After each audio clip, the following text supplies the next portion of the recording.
নমস্কার বন্ধুরা, ঝর্ণা ঝুমা কিচেনে সবাইকে স্বাগত। আজ আমি কাঁঠালের রেসিপি তৈরি করব আর কুচো চিংড়ি মাছ দিয়ে রেসিপিটা তৈরি করব। আপনারা যদি নিরামিষ করতে চান তাহলে চিংড়ি মাছটা অ্যাভয়েড করতে পারেন। আমি কুচো চিংড়ি মাছ দিয়ে কাঁঠাল দিয়ে করব। তো দেখেন এখানে একটা বড় সাইজের কাঁঠাল নিয়ে নিয়েছি আর এই কাঁঠালটা এখন আমি কেটে পরিষ্কার করে নেব। তাহলে কাঁঠালটা কাটতে শুরু করি। দেখেন কাঁঠাল কেটে আমি পরিষ্কার করে নিয়েছি, ধুয়ে নিয়েছি। আর কাঁঠালের দেখেন বীজ হয়েছে, এই ধরনের কাঁঠালটা খেতে কিন্তু খুব ভালো লাগে। আর এখানে দেখেন আলু কেটে নিয়েছি, 3টে মিডিয়াম সাইজের আলু আমি বড় বড় করে কেটে নিয়েছি। তো এখন প্রথমে আমি এঁচোড়টাকে সেদ্ধ বসিয়ে দেবো। তার জন্য এখানে দেখেন প্রেশার কুকার নিয়েছি আর প্রেশার কুকারেই সিদ্ধ করে নেব। একটা সিটি দিয়ে নেব। আপনারা চাইলে কিন্তু নর্মাল এমনি কড়াইতেও সেদ্ধ করে নিতে পারেন।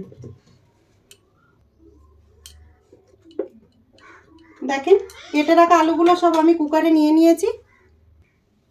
দিয়ে দিলাম কিছুটা নুন হলুদ দিয়ে সেদ্ধ করে নেব। দিয়ে দিলাম হলুদ গুঁড়ো, 1 গ্লাস জল দিয়ে দিলাম। এখন দেখেন কুকারের ঢাকনা আমি বন্ধ করে দিচ্ছি। আর গ্যাসে চাপিয়ে আমি একটা সিটি দিয়ে নেব। বেশি সিটি দিলে কিন্তু বেশি গলে যাবে। এদিকে দেখেন গ্যাসে আমি কড়াই চাপিয়ে দিয়েছি। কড়াই খুব ভালোভাবে গরম করে নিয়েছি। আর কড়াইয়ের মধ্যে দিয়ে দিলাম সর্ষের তেল। রান্নাটা আমি সর্ষের তেলেই করব। তেল গরম হয়ে গেছে, তেলের মধ্যে একটু হলুদ দিয়ে দিলাম। হলুদটা এই জন্য দিয়েছি, আলু দিলে নাহলে তেল ছিটকাবে, সেই জন্য। আলুগুলো দিয়ে দিলাম তেলের মধ্যে। এখন ভালো করে ভেজে নেব আলু। আপনারা চাইলে কিন্তু এঁচোড়ের সাথেও সেদ্ধ করে নিতে পারেন। আলুর মধ্যে দিয়ে দিলাম নুন, দিয়ে আলু কিন্তু লাল লাল করে ভেজে তুলে নেব। আলু দেখেন ভালো করে ভাজা হয়ে গেছে। এখন আমি আলু তেল সেকে তুলে নেব।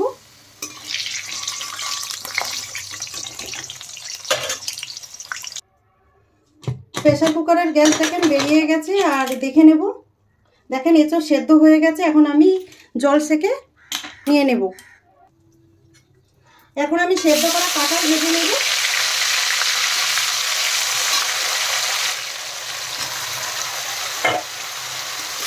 নেড়ে চেড়ে ভালো করে ভেজে তুলে নেব।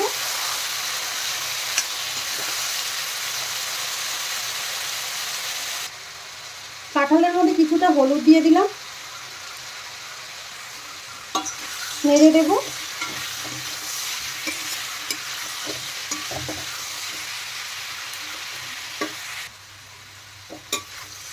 এদিকে কাঁঠাল ভাজা হতে থাক, ততক্ষণে আমি কাঁঠালের জন্য মশলা তৈরি করে নেব। একটা বাটিতে দেখেন আমি টক দই নিয়েছি। আর টক দইটা আপনারা কিন্তু ফ্রেশ নেওয়ার চেষ্টা করবেন। 3-4 দিনের পুরনো টক দই নিলে কিন্তু দই টক হয়ে যাবে।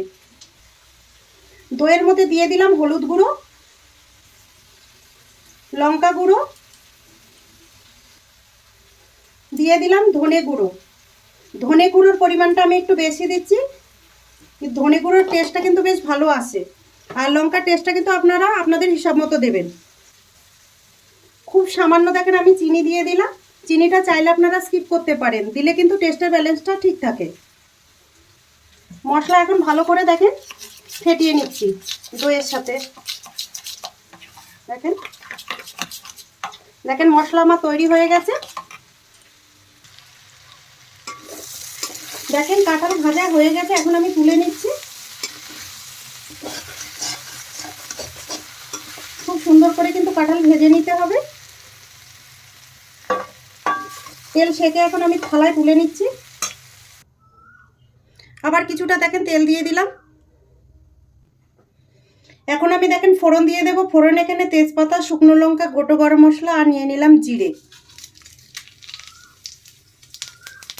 ফোড়ন একটু ভালো করে ভেজে নেব।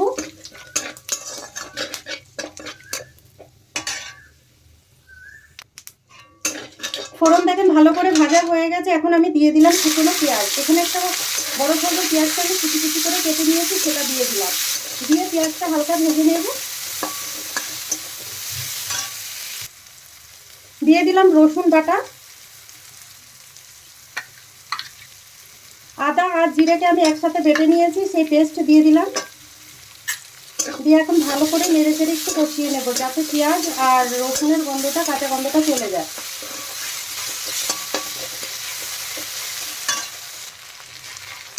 দেখেন মশলা অনেকটা ভাজা হয়ে গেছে। এখন আমি এর মধ্যে দিয়ে দিলাম কুচনো চিংড়ি মাছ। চিংড়ি মাছটা চাইলে কিন্তু আপনারা আগে ভেজে নিতে পারেন। আমি যেহেতু ফ্রেশ চিংড়ি মাছ সেই জন্য মশলার সাথে ভেজে নিচ্ছি। দেখেন চিংড়ি মাছ মশলার সাথে ভাজা হয়ে গেছে। এখন আমি এর মধ্যে দিয়ে দিচ্ছি যেই মশলাটা আমি আগে তৈরি করে নিয়েছিলাম, সেই মশলাটা দিয়ে দিলাম।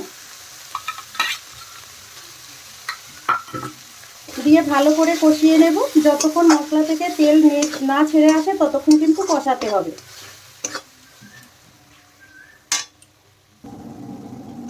দেখেন মশলা থেকে কিন্তু তেল ছেড়ে দিয়েছে, তো আমার মশলা কিন্তু ভালো করে কষানো হয়ে গেছে। এখন আমি এর মধ্যে আলু আর কাঁঠাল যেটা আমি ভেজে নিয়েছি সেটা এখন দিয়ে দেব।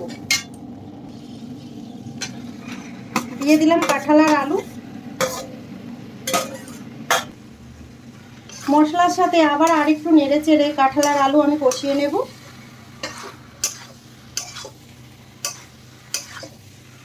তখন ভালো করে মশলার সাথে আমি মিশিয়ে দিলাম।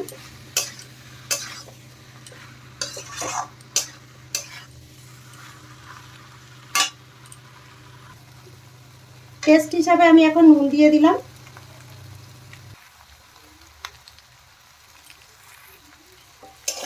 আবারও দেখুন নেড়ে দিচ্ছি।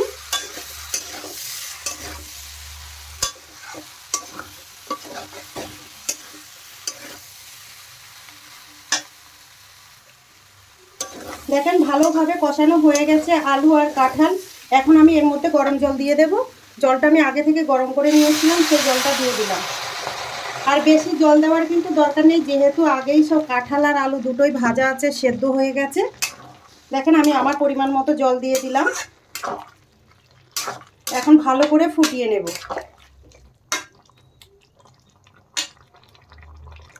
ফুটতে থাক এখন। দেখেন কাঁঠাল নেড়ে চেড়ে একটু দেখে নিলাম।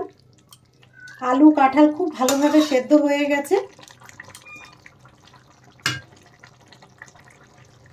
এখন আমি দিয়ে দিলাম গরম মশলা গুঁড়ো আর দিয়ে দিলাম দেখেন কিছুটা ঘি। 2 চামচ ঘি দিলাম আমি। আবারও একটু নেড়ে দিলাম। দেখেন তৈরি হয়ে গেছে। এখন আমি নামিয়ে নেব।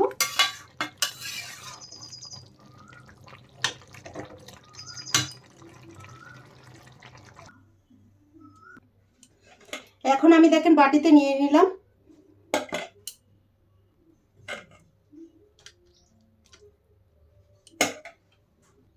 কাঁঠালের এই রেসিপিটা যদি আপনাদের ভালো লাগে তাহলে আমার চ্যানেলটাকে সাবস্ক্রাইব করবেন, লাইক করবেন, কমেন্ট করবেন আর অবশ্যই শেয়ার করবেন। আর আমি যেইভাবে বানিয়েছি প্লিজ আপনারা এইভাবে বানিয়ে খেয়ে কমেন্ট করবেন আমাকে। ভিডিওটা দেখার জন্য আপনাদের ধন্যবাদ।